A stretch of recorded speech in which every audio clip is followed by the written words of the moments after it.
KH. ಪುಟ್ಟಸ್ವಾಮಿಗೌಡರು. ಮಾನ್ಯ ಸಭಾಧ್ಯಕ್ಷರೇ, ಗೌರಿಬಿದನೂರು ತಾಲೂಕಿನ ಹೊಸೂರು ಹೋಬಳಿಯಲ್ಲಿ ಮೊರಾರ್ಜಿ ದೇಸಾಯಿ ವಸತಿ ಶಾಲೆಯನ್ನ ಪ್ರಾರಂಭ ಮಾಡಬೇಕು, ಅದರ ಬಗ್ಗೆ ಮಾನ್ಯ ಸಮಾಜ ಕಲ್ಯಾಣ ಸಚಿವರ ಗಮನವನ್ನು ಸೆಳೀತಾ ಇದ್ದೀನಿ.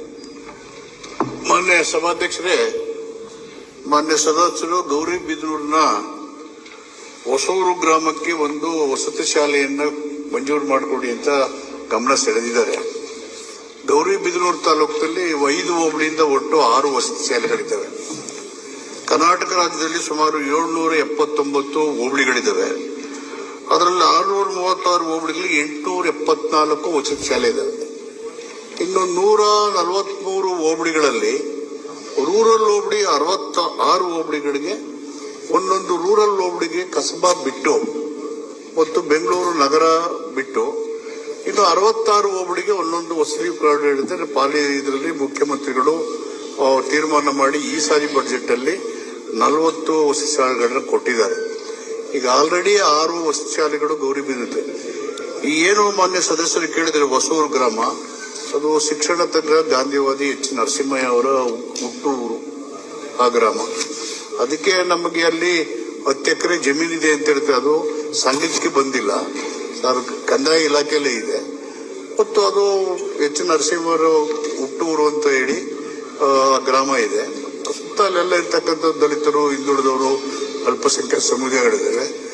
ಆದ್ಯತೆ ಮೇಲೆ ಈ ಒಂದು ಏನು ಶಾಲೆಗಳನ್ನು ಕೊಟ್ಟಿದ್ದಾರೆ ಅದನ್ನು ನೋಡಿಕೊಂಡು 66 ಹೋಬಳಿಗೆ, ರೂರಲ್ ಹೋಬಳಿಗೂ ಒಂದೊಂದು ವಸತಿ ಶಾಲೆ ಇರಬೇಕು. 779 ಹೋಬಳಿಗಳಲ್ಲೂ ಇರಬೇಕು ಅನ್ನೋದು ಸರ್ಕಾರದ ನೀತಿಯಾಗಿದೆ. ಅದಕ್ಕೆ ಅದರಲ್ಲಿ 66 143 ಉಳಿದಿರೋದ್ರಲ್ಲಿ 636 ಹೋಬಳಿನಲ್ಲಿ 874 ಇದಾವೆ ಹೋಬಳಿಗೆ ಜಾಸ್ತಿ. ಈಗ ಇರ್ತಕ್ಕಂಥ 66 ಹೋಬಳಿಗೆ ಒಂದು ಶಾಲೆ ಕೊಡಬೇಕು ಅಂತ ಹೇಳಿ ತೀರ್ಮಾನ ಮಾಡಿ 40 ಈ ಒಂದು ಆಯವ್ಯದಲ್ಲಿ ಕೊಟ್ಟಿದ್ದಾರೆ. ಇದನ್ನ ಆದ್ಯತೆ ಮೇರೆಗೆ ಜಮೀನಿನ ಲಭ್ಯತೆ ಆಧಾರದ ಮೇಲೆ ಅದನ್ನು ಪರಿಶೀಲಿಸಿ ನಾವು ಅದನ್ನು ಕ್ರಮ ಕೈಗೊಳ್ತೇವೆ ಅಂತೇಳಿ ಮಾನ್ಯ ಸದಸ್ಯ ಗಮನ ತರಕ್ಕೆ ಬಯಸ್ತೇನೆ. ಅಧ್ಯಕ್ಷರೇ, ಸಚಿವರು ಉತ್ತರವನ್ನ ನೇರವಾಗಿ ಕೊಟ್ಟಿದ್ದಾರೆ.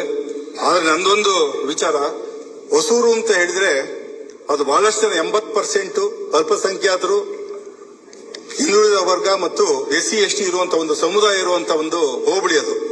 ಅದಕ್ಕಿಂತ ವಿಶೇಷವಾಗಿ ಖ್ಯಾತ ವಿಚಾರವಾದಿಗಳು ಮತ್ತು ಶಿಕ್ಷಣ ತಜ್ಞರಾದಂತ ಎಚ್ ನರಸಿಂಹಯ್ಯನವರು ಹುಟ್ಟಿ ಬೆಳೆದಂತವರು. ಅವರು ವಿದ್ಯಾಭ್ಯಾಸಕ್ಕೋಸ್ಕರ ಕಾಲ್ನಡಿಗೆಯಲ್ಲಿ ಬೆಂಗಳೂರಿಗೆ ಬಂದಂತ ವ್ಯಕ್ತಿ ಅವರು.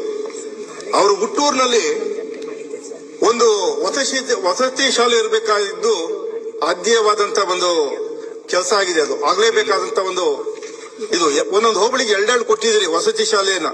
ಆದ್ರೆ ಇಂಥ ಮಹಾನ್ ವ್ಯಕ್ತಿ ಹುಟ್ಟಿದಂತ ಒಂದು ಹೋಬಳಿನಲ್ಲಿ, ಒಂದು ಗ್ರಾಮದಲ್ಲಿ ದಯಮಾಡಿ ಅತಿ ಹೆಚ್ಚು ಹಿಂದುಳಿದ ವರ್ಗ ಮತ್ತು ಬೇರೆ ಬೇರೆ ಸಮುದಾಯ, ಸಣ್ಣ ಪುಟ್ಟ ಸಮುದಾಯ ಇರುವಂತ ಒಂದು ಹೋಬಳಿನಲ್ಲಿ ದಯಮಾಡಿ ಯಾವ್ದಾದ್ರು ಒಂದು ಈಗಾಗಿರೋ 40 ವಸತಿ ಶಾಲೆಯಲ್ಲಿ ಒಂದನ್ನ ಇದನ್ನ ಮಾನ್ಯ ಸಚಿವರು ಅನುದಾನ ಮಾಡಿಕೊಡ್ಬೇಕು ಪ್ರಾರಂಭ ಮಾಡಕ್ಕೆ ಅಂತ ಹೇಳ್ತೀನಿ. ಅದರಲ್ಲೂ ವಿಶೇಷವಾಗಿ ಮಾನ್ಯ ಮಂತ್ರಿಗಳನ್ನ ವೈಯಕ್ತಿಕವಾಗಿ ಭೇಟಿಯಾಗಿ ಅವರು ಮನವಿ ಕೊಟ್ಟಾಗ ಅವ್ರು ಖಂಡಿತ ಈ ಒಂದು ಬಜೆಟ್ ಅಲ್ಲಿ, ಈ ಒಂದು ಆಯವ್ಯಯದಲ್ಲಿ ಮಾಡಿಕೊಡ್ತಿದ್ದ ಭರವಸೆ ಕೊಟ್ಟಿದ್ರು ನನಗೆ. ದಯಮಾಡಿ ತಮ್ಮ ಭರವಸೆಯಂತೆ ಈ ಸರಿ ನಮ್ಮ ಹೊಸೂರ ಒಂದು ಹೋಬಳಿಗೆ ಒಂದು ವಸತಿ ಶಾಲೆಯನ್ನ ಪ್ರಾರಂಭ ಮಾಡಕ್ಕೆ ವ್ಯವಸ್ಥೆ ಮಾಡಿಕೊಡಿ ಅಂತ ಮಾನ್ಯ ಸಚಿವರನ್ನ ಕೇಳ್ಕೊತೀನಿ. ಇನ್ನೊಂದು ಹೇಳಿದ್ರು, ಜಾಗ ಬೇಕು ಅಂತ ಹೇಳಿದ್ರು. ಜಾಗ ರೆಡಿ ಇದೆ, ಅದನ್ನ ನೀವು ಕೊಟ್ಟ ತಕ್ಷಣ ಆಟೋಮೆಟಿಕ್ ಆಗಿ ನಿಮ್ಮ ಇದಕ್ಕೆ ಅದನ್ನ ಪರಿವರ್ತನೆ ಆಗ್ತದೆ. ದಯಮಾಡಿ ವಸತಿ ಶಾಲೆಯನ್ನ ಪ್ರಾರಂಭ ಮಾಡಕ್ಕೆ ಅನುವು ಮಾಡಿಕೊಡಿ ಅಂತ ಮಾನ್ಯ ಸಚಿವರು ಕೇಳ್ಕೊತೀನಿ ಎಲ್ಲರಿಗೂ. ಮಾನ್ಯ ಅಧ್ಯಕ್ಷರೇ, ಹೇಳಿದ್ದೀನಿ ವಿವರವಾಗಿ ಮಾನ್ಯ ಸದಸ್ಯರಿಗೆ. ಅವರ ಭಾವನೆ ನನ್ಗೆ ಅರ್ಥ ಆಗಿದೆ. ಅದನ್ನು ಪರಿಶೀಲನೆ ಮಾಡಿ ಆದ್ಯತೆ ಮೇಲೆ ಕ್ರಮ ತಗೊಳ್ತೀನಿ ಮಾನ್ಯ ಅಧ್ಯಕ್ಷ.